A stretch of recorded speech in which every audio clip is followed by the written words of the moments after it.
원래 불교 신앙을 하던 제가 대순진리의 분파인 무국대도교 신앙을 하게 된 것은 지금으로부터 30년 전인데요. 사찰에 같이 다니던 친구에게 어느 날 그곳에 조상님 모시는 이야기를 듣고 감동해 인연을 맺게 됐습니다. 이후 잦은 꿈을 통해 좋은 체험을 하면서 몇십 년 동안 몸담은 것이었죠. 하루는 간부들이 경기도 양주시에 있는 허모 씨의 단체 이야기를 늘어놓더니 우리를 그쪽으로 인도하려고 하는 것이었습니다. 저는 과거부터 실체를 잘 알고 있었기 때문에 그 모습에 실망한 나머지 지금은 상제님 도생이 된 친구와 함께 대순신앙을 그만두고 말았습니다. 집에서 무료하게 보내던 어느 날 상생 방송을 한번 봐요. 대순을 그렇게 다녔어도 모르는 것이 많았는데 많이 배울 수 있어요. 이 도생님의 권유로 방송을 보며 상제님 신앙에 꿈을 꾸게 됐습니다. 하루는 제가 이 도생님에게 했던 말, 우리 증산도 도장에 한번 찾아가 볼까요? 그렇게 둘이서 인천에 있는 도장으로 갔죠. 그곳에서 도전을 구매해 집으로 돌아왔는데 나중에 알고 보니 집에서 가까운 부천 도장이 있는 거예요. 그래서 또 둘이 같이 방문했는데요. 이 도생님은 정성 공부를 하기로 했지만 저는 선뜻 약속하지 못한 채 집으로 왔습니다. 입도는 해야 하는데 건강 문제와 하던 신앙을 배신하면 안 좋은 일이 생기는 건 아닐까 염려됐기 때문이었죠. 그러다 마음을 정리하고 도장에서 진리 공부를 하기로 했는데요. 수호사님과 여러 도생님들의 도움으로 무사히 입도할 수 있었습니다. 제가 어려움을 겪을 때 꾸었던 꿈 이야기를 꼭 하고 싶은데요. 어느 날 꿈에서 큰 키에 하얀 도포를 입은 분을 뵌 이후 저는 상제님인 줄 알고 기도해 왔거든요. 그런데 입도 결심을 하고 설이 다가왔을 무렵 또 꿈을 꾸었는데 내가 너의 조상이다 말씀하시는 거예요. 화들짝 놀란 저는 그동안 조상님이 항상 지켜주셨구나 느낄 수 있었습니다. 저를 상제님 진리로 이끌어주신 것도 모두 조상님들의 음덕 덕분이라고 생각합니다. 머리 숙여 감사드리며 앞으로 반드시 보은하는 신앙을 하겠습니다.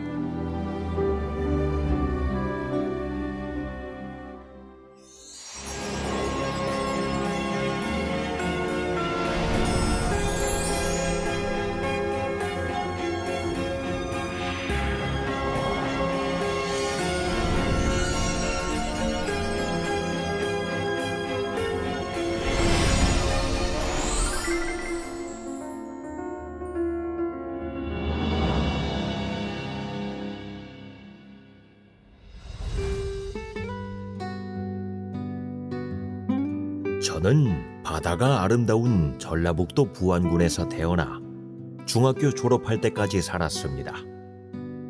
고등학교는 전주에서 다녔고 통신대학 졸업 후 13년 동안 공무원 생활을 했습니다. 퇴직한 다음에는 고향으로 돌아왔는데요. 이장직을 맡으면서 사업도 시작해 남부럽지 않게 생활할 수 있었습니다. 하지만 기쁨도 잠시, 정신적, 육체적으로 많은 어려움을 겪어야만 했습니다. 여러 친구와 지인들에게 속아 큰 재정적 손실을 입었기 때문이었습니다. 남에게 해 끼치지 않고 착하게 살아왔는데 왜 이런 일이 생겼을까? 하루하루 자책만 할 따름이었습니다. 그런 와중에 하루는 초등학교 친구가 찾아왔길래 제 고충을 털어놓았더니 이해한다는 말과 함께 따뜻한 위로를 해주는 것이었습니다. 이후 진지한 목소리로 건넨 말. 나와 함께 공부 한번 해보겠나? 그러자 저는 뜬금없다는 생각이 들어 이 나이에 무슨 공부를 해? 너무 늦었어 라고 대답했습니다. 그러자 이어진 친구의 말. 늦지 않았다네. 우리가 살아가면서 꼭 알아야 할 것이 있는데, 이를테면 조상님을 잘 모셨는지, 자녀들에게 얼마나 사랑을 주며 키웠는지, 그리고 형제들과 우애를 지키며 살아왔는지 하는 것들이지. 그리고 인생을 뒤돌아보고 반성하면서 앞으로 올바르게 살아가기 위해 공부해야 한다네. 그게 바로 진리 공부인데, 내가 지금껏 해보니 세상이 깨끗하고 아름답게 보이더군. 이제라도 늦지 않았으니까 나를 믿고 시작해보는 건 어떤가? 친구가 하도 간곡하게 말하길래 생각해보겠다고 대답한 다음 헤어졌습니다. 그런데 며칠 후 친구에게서 온 전화. 오늘 부안상생문화센터에서 아주 중요한 강의가 있으니 꼭 와서 들어봤으면 좋겠네. 갑작스럽긴 했지만 궁금한 마음에 가서 듣다 보니 이 진리 공부를 해봐야겠다 생각 들었습니다. 한 수호사님이 쉽고 재미있게 강의해 주신 덕분이었죠. 그날 이후 기본 진리책으로 열심히 공부하며 태을주와 여러 주문도 읽기 시작했습니다. 하지만 2달 정도 지나도 뚜렷한 변화가 없어 낙담에 빠졌는데요. 신비한 체험을 하면서 마음을 다잡는 계기가 됐습니다. 어느 날 끝이 보이지 않는 산속에서 하염없이 걷는 꿈을 꾼 건데요. 순간적으로 나타난 환한 불빛을 따라 가보니 약수터 옆 평평한 돌 위에 앉은 할아버지 한 분이 여기가 어딘 줄 알고 들어오느냐? 빨리 뒤돌아 나가서 집에 불을 켜라! 호통치시는 것이었습니다. 그런데 희한한 이 일은 그 말과 동시에 할아버지가 사라져버린 것이었습니다. 저는 두려운 마음에 서둘러 내려오며 꿈에서 깼습니다. 시계를 보니 새벽 3시 30분을 가리키고 있더군요. 그래서 자리에서 일어나 방마다 다니며 불을 켜보니 이상은 없었습니다. 마지막으로 욕실 스위치를 누른 순간 금방이라도 꺼질 것 같이 희미한 것이었습니다. 그 할아버지 말씀이 이거였나 보다 생각하며 더 밝게 하기 위해 촛불을 켜고 편안한 마음으로 다시 잠자리에 들었습니다. 그런데 또 꿈을 꿨지 뭡니까? 고향집에 가서 돌아가신 부모님을 만나 뵙는 장면이었는데요. 방에서 꽃게를 맛있게 드시던 부모님이 저를 보고 어서 와라, 고생 많았지? 이거 먹어라 하시며 가마솥에 찐 게를 큰 쟁반에 쌓아주셨습니다. 많이 있으니 천천히 맛있게 먹어라. 허겁지겁 먹는 제게 부모님이 말씀하시며 환한 미소를 지으시던 꿈이었습니다. 같은 날 신비한 꿈을 연이어 꾸면서 든 생각. 그동안 열심히 공부하고 수행하니 꿈에서라도 부모님을 뵐 수 있게 해주신 거구나.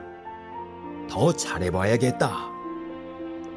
다음 날 친구에게 연락한 저는 부안 상생문화센터에서 100일 정성 수행을 해봐야겠네 말했습니다. 그랬더니 친구는 좋은 결심이긴 한데 쉽지만은 않다네. 하지만 흔들리지 말고 잘 해보시게. 내가 힘 닿는 데까지 도와줌세라며 용기를 주었습니다. 그렇게 해서 이튿날부터 일찍 도장에 가서 깨끗한 몸과 마음으로 진단 청소와 봉청수를 하고 게을주 수행을 했습니다. 21일이 지나니 드디어 게을주 수행의 효과가 나타나기 시작했습니다. 사실 저는 천식을 오래 앓았습니다. 잦은 기침 탓에 숨가쁜 적이 많아 저도 모르는 새 한 번씩 쓰러지기도 했는데요. 중년이 되자 고혈압까지 겹쳐 힘든 상태였습니다. 그런데 수행을 하면서 몸과 마음이 맑아지고 서서히 건강이 회복된 것이죠. 74일째 되던 날 큰 수행 체험도 했습니다. 정성스럽게 주문을 읽던 중 갑자기 가슴이 뭉클해지면서 하염없는 눈물을 흘린 것이죠. 이후 더 열심히 잘해야겠다 다짐한 저는 100일이 되기 전 일주일 동안 배고 배례를 했습니다. 그렇게 해서 정성수행을 모두 마친 다음 날 입도식을 올릴 수 있었습니다. 제가 상제님 진리를 신앙할 수 있도록 인도해준 친구에게 감사의 인사를 전하고 싶습니다. 저는 오늘도 천상의 노래 대을주를 힘차게 부르고 있습니다.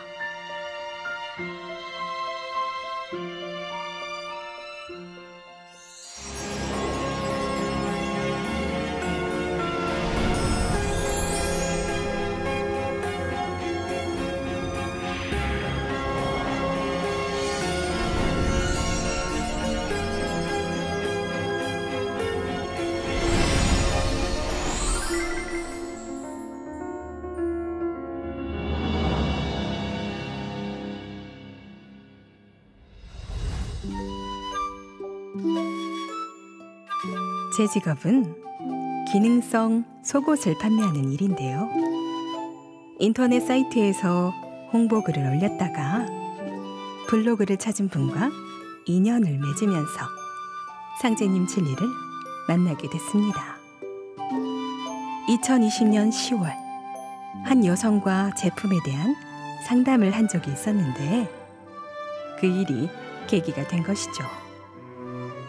돌이켜보니 기적이 아니었을까 싶네요. 제 블로그를 방문했던 분은 이포정님이셨는데요. 하루는 SNS로 행사 안내 메시지를 보내왔습니다.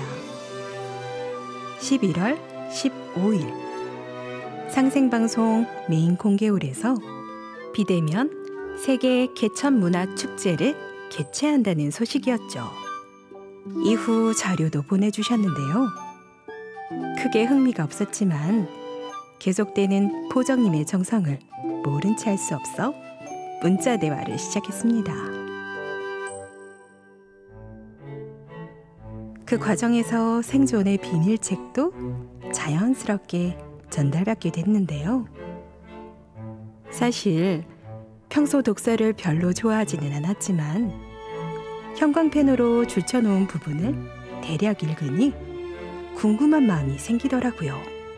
그래서 포정님께 전화를 하게 된 것이었죠. 통화 중 문득 떠오른 기억.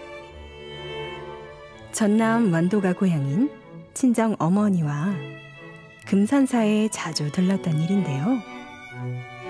10남매 중 막내인 저는 불교 모태신앙으로 최근까지 고향 부근 사찰 건립을 위해 몇 년간 공들이던 중이었기 때문에 예사롭지 않다는 걸 직감했습니다.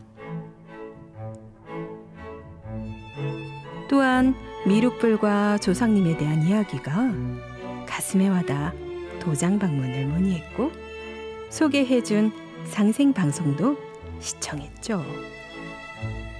그리고 약속한 날짜에 도장으로 찾아갔는데요. 김수호사님 말씀을 들으면서 상제님 진리의 큰 틀을 조금이나마 알 수 있었습니다.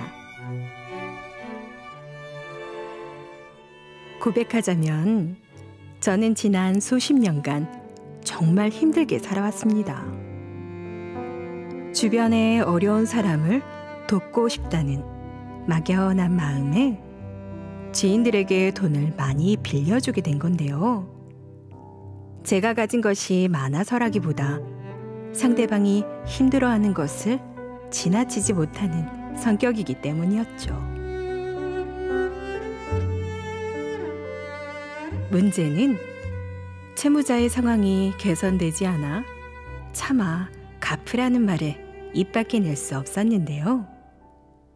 저는 물론이고 가족들 역시 수많은 경제적 고통 속에서 살아야 했습니다. 그런데 희한하게도 그렇게 어려웠던 시기에 이포정님 덕분에 상제님과 상제님 진리를 만난 것이었죠.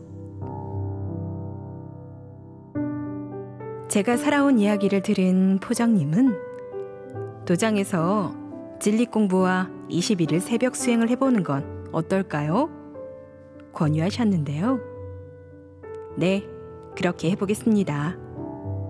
대답한 저는 그날 이후 틈틈이 도장에 들러 공부하며 점점 가슴이 뜨거워졌습니다. 진리에 대한 확신은 두말할 필요도 없었죠. 또한 21일 내내 제가 살면서 지은 죄를 상제님께 진심으로 고하며 참회 기도하는 것을 빠뜨리지 않았는데요. 불현듯 떠오른 생각.